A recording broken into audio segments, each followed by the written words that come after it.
When the fire was finally out, I was drunk and every car in Hall 3 was destroyed, along with the roof and one wall.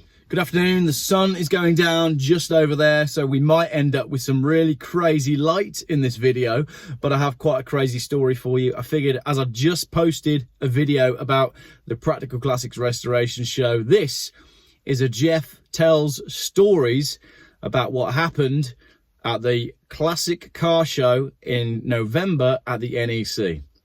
This is 100% a true story. It's actually more like 50%, but I'll leave it up to you to work out which bits are true. It's called The Send-Off. This story, this one's also quite long.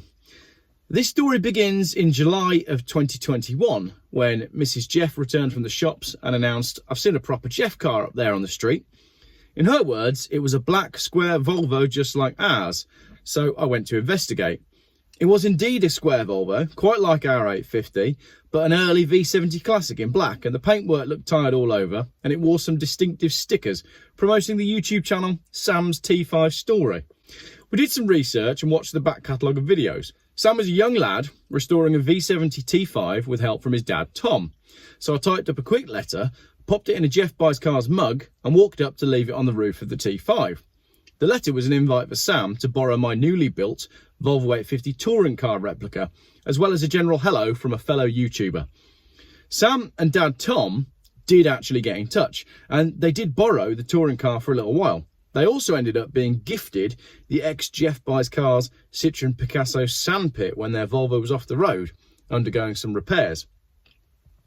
Some months later, Tom got in touch regarding the V70.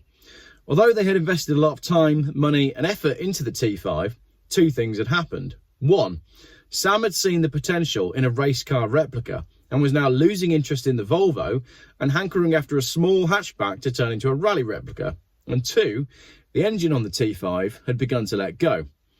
What started as a hesitation during acceleration turned out to be a terminal diagnosis for the engine. It needed a complete rebuild. So on a cold day in February, I got a message from Tom saying, "Would I like to buy the T5? The timing was terrible. I had cars coming out my eyeballs, and as a result, my cash flow was non-existent. I discussed the car with Roger Coffin Dodger, you may remember him from some of my other videos, and also Hereford Volvo specialists who had diagnosed the car. I then apologised profusely, declined to buy the car, and then bought it anyway. The general agreement was that I could buy the car on the proviso that I did something other than strip it for parts, scrap it, or banger race it. What this 198,000 mile base spec, bad paint, broken car needed was a delicate and respectful send-off. So I paid Tom some money and cut the roof off.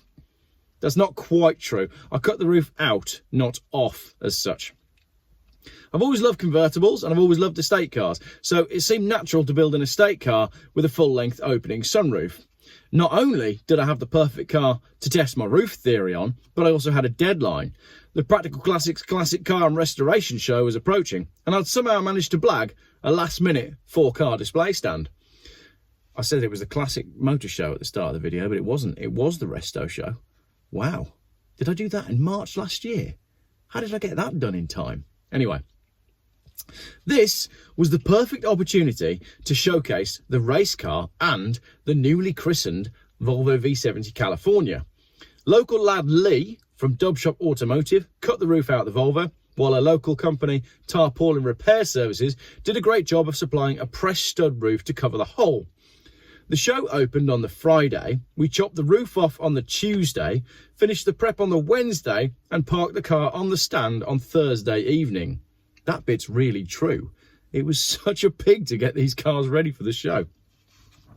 The drive to the show was hilarious. Despite the rain hammering down, the bad traffic and the epic amounts of road spray, the newly fashioned roof refused to leak. Also true. The pressed stud roof was extremely tight and I'd done my best to seal the rough edges with C-shaped sunroof seal bought from eBay, which I glued in place for the tricky bits. More on that glue later. The first big test drive proved that my genius idea worked in the real world, although I did notice that the fuel economy seemed worse than normal, but more on that in a bit as well. On arrival at the NEC, a steward showed me to the stand and I was pleasantly surprised to find that I had a premium location. My stand was situated between the restaurant and the classic car auction, where expensive and exotic cars would be hammered away to new owners during the weekend sale. When the crowds entered the halls on Friday morning, both the roof-chopped Volvo V70 California and the touring car were all set, pointing towards each other with the ink barely dry on my freshly printed information boards. Business cards promoting my YouTube channel sat on the windscreens, and the whole scene looked very professional. I'd rigged fairy lights throughout the display, notably around the freshly chopped roof on the V70. To avoid any tampering, I tightly duct taped the battery pack for the lights to the top of the roof of the car. These lights flickered gently as I photographed the display, proud of my handiwork and blissfully unaware that the £6 lights would soon lead to a £6 million bill. The show progressed as classic car shows do, with idle chat and coffee and many, many pork pies. I left the show on Friday night and realised I'd forgotten to switch off the fairy lights. No matter, I thought, they'll be just fine. On the Saturday morning, I arrived early, and sure enough, the lights were flickering and the batteries were healthy. This was my first mistake. What I should have done is touch the battery pack just to check for overheating.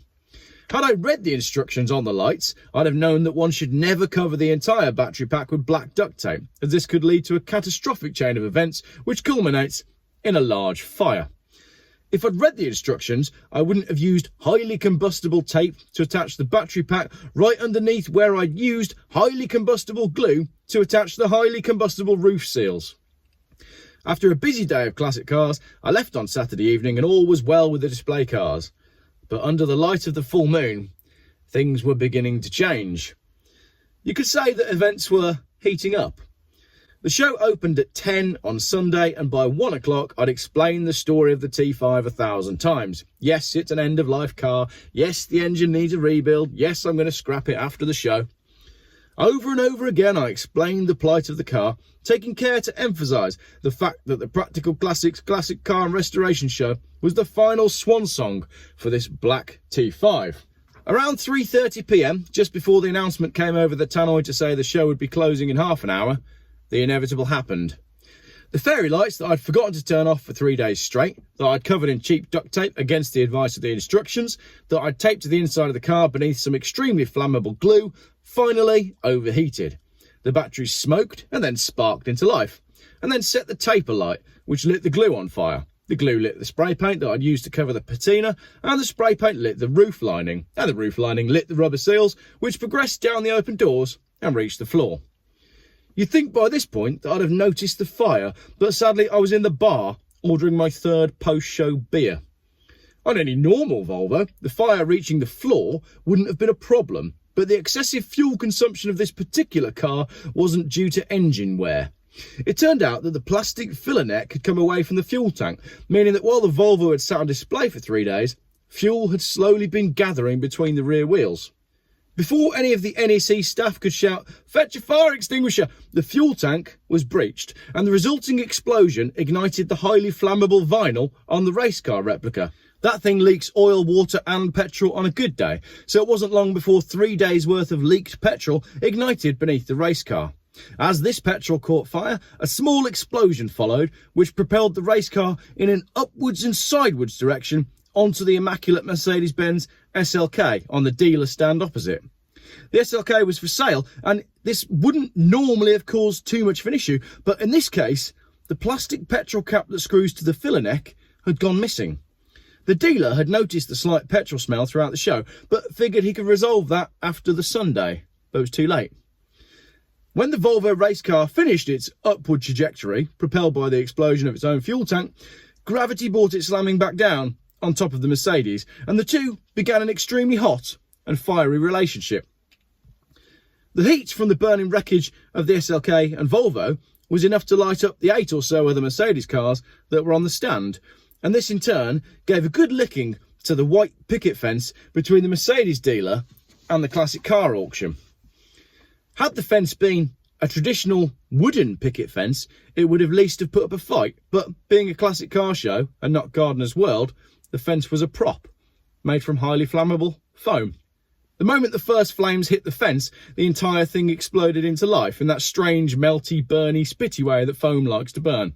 Generally, Even this would have been an easy fence to extinguish, as the foam burnt itself out in a short, sharp and intense fire. But on the other side of these particular fence panels was a beautiful Ford Gran Torino from the auction. A car that had been submitted to the sale by its owner due to the constant and untraceable fuel leak around the carburetors. The owner had decided that an auction was the safest way to dispose of the car with such a problem, as after 3 days of sitting static, the contents of the fuel tank would be neatly pooled beneath the car. As the foam fence panel collapsed under its own weight, the top of the fence caught the shallow end of the Gran Torino's fuel spillage, which quickly ignited the deep end, and the car in its entirety followed suit. By this point, the staff and customers had all safely evacuated, and I had somehow managed to escape Hall 4 holding 3 more beers, none of which I'd paid for. From the muster point in the car park, we could hear the boom, boom, boom as each successive fuel tank was breached, along with the sound of approaching sirens. Further compounding the problem was the auction house policy of every car arriving at the auction with at least half a tank of fuel. In years gone by, they'd had major problems with cars running out and having to be pushed away from the auction. So a policy that was designed to make life easy for the auctioneers now made life difficult for the firefighters. Car after car exploded as the sky filled with a thick plume of smoke, and sirens and hoses drowned out the sound of burning exotica. I sank my beers and I hid behind a fire marshal to quietly sneak 2 more pints from the charred remains of the bar, although at this point they were no longer cold. When the fire was finally out, I was drunk, and every car in Hall 3 was destroyed, along with the roof and 1 wall. Thankfully, no one was injured due to the quick-thinking staff. Amazingly, the insurance companies stumped up and covered the costs, and an investigation later found that a faulty wiring socket within the auction compound had short-circuited beneath the Gran Torino, which caused the fire. A week later, I returned to the charred and blackened scene to retrieve what was left of my possessions. All that remained of the V70 California was a C badge, 8 press studs from the roof, and the tow bar frame. I looked sheepishly at the director of Classic Car Auctions, who was there with a clipboard and some very unhappy looking clients. Although I'd intended to give the car a good send-off, a wildfire wasn't exactly what I had in mind, but sometimes fate intervenes. And after all, the Volvo was a proud Scandinavian, and maybe a Viking funeral was what it really wanted. As for the Practical Classics Classic Car and Restoration Show, I've sent an email asking about displaying my cars this year, but oddly, I haven't heard anything back. Thanks for listening. Yeah, true story. Apart from that last bit, because they are actually allowing me to display my cars this year. So great timing on that video. I'd intended to film that one today anyway, and today's the day they said, yes, Geoff, you can bring your car next year to the show. This year, this very year, in a few weeks' time. So, if you'd like to see my cars at the Practical Classics Restoration Show, the 850 T5, and Lyndon's Sunbeam, and maybe one of your cars, and maybe a gigantic fire, then I'll see you at the Practical Classics Restoration Show on the weekend of the 25th. Except I won't be there because I've been invited to the Holy Island fishing celebration because we won. We stopped the Holy Island fishing ban on Holy Island, and I feel privileged to have been invited, so I'm not going to miss that. But I will be there on the Friday, so maybe I'll see you there. Thanks for listening to my story.